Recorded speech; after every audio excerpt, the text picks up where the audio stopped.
Au salon IBS 2025, le bâtiment intelligent était naturellement au cœur de toutes les discussions. Pour mieux comprendre les enjeux du moment et la place du standard KNX dans cette transformation, nous avons réuni deux voix de l'écosystème. Cyril Malinvaud, chez Hager France lors du tournage de cette vidéo, aujourd'hui chez ABB, et Johan Thépeau, de Teben France. Deux représentants de fabricants engagés, deux regards complémentaires qui forment un parfait duo pour présenter le rôle, les missions et les perspectives de KNX France. Bonjour à toutes et tous, je suis Cyril Malinvaud, je travaille chez Hager, qui est fabricant de matériel KNX et électrique. Mais avant toute chose, je suis accompagné de mon collègue, Johan. Bonjour. Tu peux te présenter? Merci. Johan Thépeau, je travaille chez Teben France et fabricant également de matériel électrique et adhérent à l'association KNX. Et je contribue notamment au sein du groupe marketing dans l'association KNX. Alors vous connaissez peut-être l'association KNX, je vais la représenter très rapidement. C'est une association qui gère un protocole universel au sein de notre filière qui va permettre de gérer différents produits, que ce soit des produits qui sont dans les zones avec des détecteurs par exemple, mais également des actionneurs, également des boutons et des superviseurs. Ce protocole a un avantage, c'est que c'est un protocole qui est géré par une association externe où nous, fabricants, nous, centres de formation, mais également les différents intégrateurs qui vont venir déployer le protocole sont adhérents et on participe tous collectivement à la montée en puissance de ce protocole. C'est donc un protocole neutre et universel qui va permettre de développer le potentiel de vos bâtiments. Un point intéressant, et peut-être que tu peux nous en parler, on est aujourd'hui sur un protocole qui passe sur une notion de sécurisation. Donc on a de plus en plus de produits qui sont sécurisés. Je ne sais pas si tu veux en toucher deux mots. Oui, tout à fait. On a bientôt le Cyber Act qui arrive en Europe pour notamment crypter les informations. Et KNX a déjà développé avec l'ensemble de ses fabricants une solution où on va avoir finalement que des chiffres et des lettres passées dans la communication et on ne pourra pas hacker un bâtiment. Je voulais aussi parler rapidement de l'association KNX où finalement en France, elle permet de regrouper tous les acteurs dans un projet immobilier, que ce soit les intégrateurs avec le collège intégrateur, les fabricants, on en a parlé, les distributeurs et également tout le pôle formation, de l'université à l'AFPA. Donc c'est vraiment un écosystème où on peut, on va dire, monter un projet de A à Z grâce à l'association KNX France. Exactement, c'est une bonne précision. Ça permet d'apporter sur une transition. Aujourd'hui, le protocole KNX, vous le voyez, est un protocole où on ne laisse pas les gens le déployer avec une formation traditionnelle. Ça veut dire quoi? Ça veut dire que nous faisons appel à des clients intégrateurs qui sont des personnes qui sont formées sur le protocole. Et ces personnes, tu l'as peut-être précisé, mais sont certifiées. Ça veut dire quoi? Ça veut dire qu'ils sont en capacité d'installer n'importe quel produit de n'importe quelle marque. Lorsque vous êtes sur un bâtiment tertiaire, vous avez une notion de continuité de service. Le KNX est là pour vous l'assurer, autant au niveau des produits que de la mise en œuvre. Tout à fait. Et enfin, on n'a pas souvent parlé, mais KNX aussi est utilisé sur différents supports, que ce soit du filaire comme du RF pour de la rénovation. Vous pourrez le retrouver également sur le support IP pour plus de fluidité et avoir un accès à distance de vos bâtiments. Donc KNX vraiment est complet sur les différentes structures et les différents supports. Alors peut-être que je vais te poser une petite question. Est-ce que tu te souviens combien il y a de fabricants à peu près qui sont enregistrés au sein de l'association? Alors aujourd'hui, c'est plus de 500 fabricants. Donc quand on accède, on va dire, à l'univers KNX, finalement, c'est un accès à des milliers de produits. Et donc, c'est ce qui va nous permettre, moi, utilisateur, d'avoir un choix entre, par exemple, un interrupteur d'un fabricant, un thermostat d'un autre fabricant et un variateur d'un troisième fabricant. Tous ces produits-là vont communiquer ensemble et vont pouvoir fonctionner ensemble. Je vais passer de la gestion d'éclairage à la gestion de chauffage jusqu'à la gestion de volets et plein d'autres métiers. Tout ça va travailler sur un socle commun finalement et ça va, je dirais, de pair avec le décret BAX en vigueur en France. Exactement. Alors maintenant, tu as parlé du décret BAX, mais il y a une chose qui est importante et ça me permet de faire une transition, c'est la centralisation des données. Aujourd'hui, le décret BAX et bien d'autres réglementations en France imposent d'avoir une supervision qui va permettre de piloter le bâtiment d'une part, mais également d'assurer que l'ensemble des solutions fonctionnent correctement. Je vais vous prendre un exemple. Une autre réglementation, la RE 2020, impose un suivi solaire. Ça veut dire que sur les façades où nous sommes côté sud, nous avons la nécessité d'occulter les façades lorsqu'il y a par exemple trop de soleil et que l'apport de luminosité est suffisant à l'intérieur.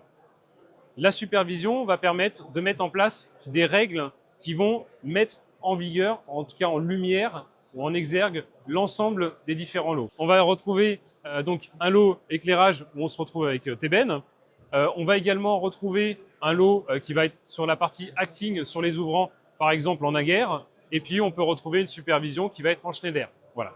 Donc, tout ça fait qu'à la fin du fin, il faut mettre tout ça en corrélation. Et on va avoir des automatismes qui vont être directement dans la régulation, intégrés dans la supervision. Il y a un autre point qui est intéressant aussi sur cette supervision, c'est que il me semble qu'avec tes produits, tu peux relever aussi les notions de luminosité, de présence, Tout à fait. également peut-être des notions aussi de temporisation de personnes dans les zones. Oui, tout à Voilà. fait. Donc toutes ces choses-là, on peut les récupérer pour ensuite les exploiter. Ça veut dire qu'on va avoir une masse de données importante pour ensuite affiner la consommation du bâtiment en fonction d'une présence et donc peut-être faire du on-off, typiquement sur du chauffage, sur l'éclairage, ce genre de choses. Tout à fait. Parce que, comme l'a dit Cyril, c'est que finalement KNX se trouve sur les 3 couches de la gestion technique du bâtiment. On a la partie effectivement terrain, et c'est là où on récupère les données, et c'est très important d'avoir finalement ce choix entre plusieurs fabricants qui sont spécialistes, qui ont leur propre dialecte, mais qui finalement ont un socle commun, le KNX, qui va pouvoir remonter ces informations-là. Et vu que tout est décentralisé avec KNX, c'est-à-dire que je n'ai pas quelque chose de central qui, s'il tombe en panne, handicape toute l'installation, non. KNX, ce sont des produits qui ont leur propre intelligence, vont remonter toutes les informations sur des actionneurs qui vont gérer l'éclairage, le chauffage, les volets. Et ensuite, comme tu l'as très bien dit Cyril, on va remonter toutes ces informations sur la visualisation qui va permettre à l'utilisateur de savoir un petit peu ce qu'il consomme et pourquoi pas justement gérer, piloter au mieux pour faire des économies d'énergie et répondre aux différentes réglementations que sont le décret BAX, le décret tertiaire également, sur cette partie justement gestion et économie d'énergie. Exactement. Alors, il y a un point sur lequel on n'a pas vraiment étendu notre discussion, c'est la facilité de déploiement. Aujourd'hui, le KNX, on a parlé de différents fabricants, on a un intégrateur qui va venir mettre en œuvre donc les produits, mais il y a aussi cette facilité d'évolutivité et de continuité au niveau du bâtiment. On va prendre par exemple un de tes produits qui est d'ancienne génération, qui n'est plus commercialisé, il faut le remplacer par un nouveau. Finalement, ou peut-être un remplacement sous SAV. Le paramétrage ne va pas devoir être repris dans sa totalité. On va avoir juste un remplacement en fait, des produits et un retéléchargement. Et ça va nous permettre de gagner du temps vraiment sur l'installation et la continuité de service. Un autre point intéressant, et là je fais un parallèle plutôt avec Aguerre ou un ABB, un Schneider qui vont avoir des points d'accès à distance. On peut très bien avoir un modèle où on va avoir un mainteneur qui va venir changer physiquement ton produit. Et ensuite, on va avoir un programmeur, donc un intégrateur à distance qui va pouvoir prendre la main sur le bâtiment, le tout de manière sécurisée, puisqu'on a en place des systèmes qui passent notamment par des proxys via l'outil de configuration et qui vont nous permettre donc de reprogrammer ce produit en toute transparence. Donc on gagne vraiment en rapidité et en simplicité de déploiement. Et je rebondirai sur ce que tu viens de dire, Cyril, tu as tout à fait raison. Il faut bien prendre en compte sur la longévité justement d'un bâtiment. On le sait, en France, en moyenne, un bâtiment tertiaire, c'est 50 ans. En 50 ans, il peut avoir des évolutions, que ce soit de l'utilisateur, des évolutions normatives et également des besoins qui diffèrent. KNX, ça fait plus de 30 ans. Aguerre était justement l'un des premiers sur ce protocole. Et c'est ce qui a permis sur un bâtiment de faire évoluer chaque produit, chaque solution, sans remplacer tout le système. C'est la magie de KNX, c'est que je peux garder l'existant et si mes besoins évoluent, remplacer un produit par-ci, remplacer un produit par-là sans tout changer. Donc vraiment, on est sur l'évolution du bâtiment et on peut faire jusqu'à 50 ans dans un bâtiment sans tout modifier. Alors merci pour ces explications. Il y a peut-être un truc que tu pourrais nous dire en plus. Moi, il me semble, on est sur le salon IBS, on a beaucoup de protocoles, on peut avoir du BACnet, on peut avoir du Modbus, on peut avoir du LON, on peut avoir plein de protocoles différents. On a dit que le KNX était un protocole qui, lui, était interopérable entre les fabricants. Mais est-ce que c'est un protocole aussi qui est ouvert sur le reste? Évidemment.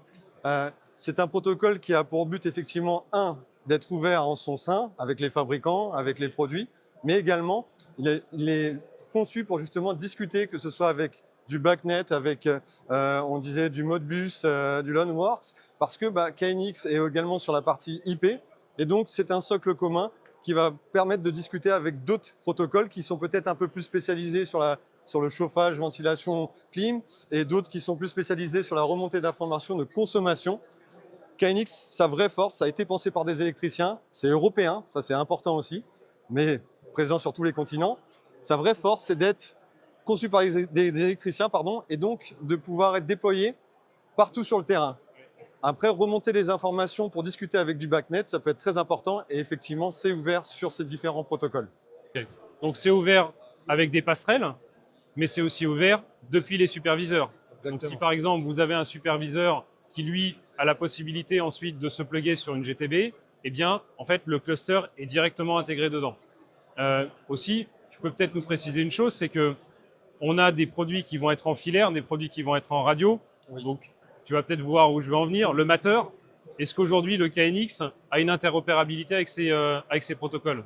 Également, alors il faut savoir qu'il va exister justement des passerelles au travers justement de supervision et autres pour discuter avec du matter, mais KNX aussi se développe sur la partie IoT et au travers sur un protocole notamment sur le thread qui va nous permettre d'aller dans les objets connectés et donc de plus en plus, que ce soit dans le tertiaire comme dans le résidentiel, de faciliter l'intégration des produits parce qu'on le sait aujourd'hui, l'IoT est présent chez tout le monde, mais de manière sécurisée. Ça va être la base du KNX et aussi de manière souveraine parce que on le maîtrise en Europe avec des fabricants comme Ager, comme Teben et donc on va évoluer en fonction des besoins des utilisateurs. Un autre point important aujourd'hui dans notre monde, notamment en France, c'est que nous avons différentes réglementations qui contraignent le déploiement et l'installation de nouvelles solutions au sein des bâtiments. Nous allons retrouver en France 3 principaux drivers. Le premier qui est le décret tertiaire. Le décret tertiaire, c'est quoi ? C'est tout simplement une imposition de mesurer les consommations et également de les déclarer. Ça impose un split des consommations entre ce qui vient de votre fournisseur d'énergie, ce qui vient également de votre production énergétique, donc si par exemple vous avez du photovoltaïque, et enfin du lot EVCS qui sont les bornes de charge, qui sont un lot indépendant qui lui doit être extrait. Donc finalement, on a déjà cette première chose qui est de devoir splitter les informations. Ensuite, on a une deuxième contrainte qui va être le décret BAX. Le décret BAX, c'est quoi ? C'est l'imposition de réguler les surfaces de chauffage dans votre bâtiment lorsque vous avez une puissance de chauffe qui va être supérieure à 70 kW. Donc ça peut être de la chauffe comme ça peut être du refroidissement. Et vous allez devoir automatiser tous les systèmes qui sont derrière. Et enfin, nous avons la RE 2020 qui s'applique autant sur des petits bâtiments que sur des gros bâtiments et qui va imposer par exemple d'avoir du suivi solaire comme nous avons pu l'évoquer juste avant. Si tu veux un peu nous préciser ce qu'on est capable de faire déjà avec la RE 2020 lorsqu'on est dans un mode KNX, quelles sont les fonctionnalités qu'on peut apporter en plus avec ce protocole ?